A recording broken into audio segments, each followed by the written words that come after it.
Hello உறவுகளே, welcome back to the channel mother vlogs. இன்றைக்கி நம்ம சேனலில் என்ன வீடியோ பார்க்க போகிறோம் அப்படின்னா, சூப்பர் டேஸ்டான வெஜிடபிள் பிரியாணி எப்படி ஈஸியாக குக்கரில் செய்கிறதா பார்க்க போகிறோம்.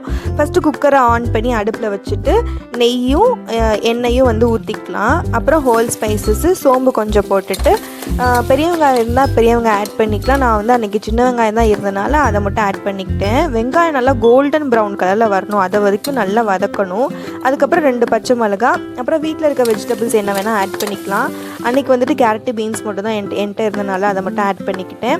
அப்புறம் இஞ்சி பூண்டு பேஸ்ட்டு 2 ஸ்பூனு, அப்புறம் நம்ம சாப் பண்ணி வச்சுருந்த புதினா கொத்தமல்லி எல்லாத்தையும் ஆட் பண்ணிட்டு நல்லா வதக்கிக்கலாம். உப்பு தேவையான அளவு போட்டுக்கலாம். உப்பு பத்தலை அப்படின்னா லாஸ்ட்டில் கூட நம்ம போட்டுக்கலாம்.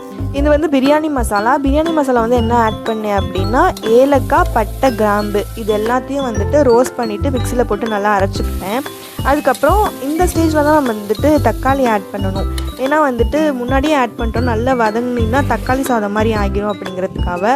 அதுக்கப்புறம் தயிரை ஆட் பண்ணிவிட்டு நம்ம தேவையான அளவு தண்ணி ஊற்றிடலாம். நான் 1 டம்ளர் சீரக சம்பா அரிசிக்கு 1.25 டம்ளர் தண்ணி ஊற்றினேன்.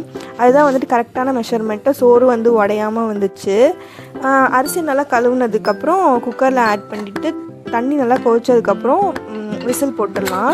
3 விசில் கரெக்டாக விட்டு எடுத்துக்கிட்டேன். அப்புறம் ப்ரெஷர் ரிலீஸ் ஆனதுக்கப்புறம் ஓப்பன் பண்ணி பார்த்தா பார்க்கவே அவ்வளோ சூப்பராக இருந்துச்சு.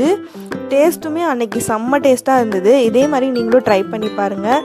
சரி, இந்த பிரியாணி கூட ரைத்தா வச்சு சாப்பிட்டா சூப்பராக இருக்குமே அப்படின்னு சொல்லிட்டு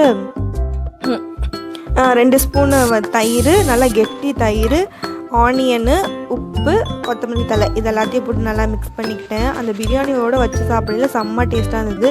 நீங்களும் இதே மாதிரி ட்ரை பண்ணி பார்த்துட்டு கமெண்ட் பண்ணுங்கள். இந்த வீடியோ உங்களுக்கு பிடிச்சா லைக்கு, ஷேர், சப்ஸ்கிரைப் பண்ணிவிட்டு மறக்காமல் பெல் ஐகானை கிளிக் பண்ணுங்கள். Tata bye.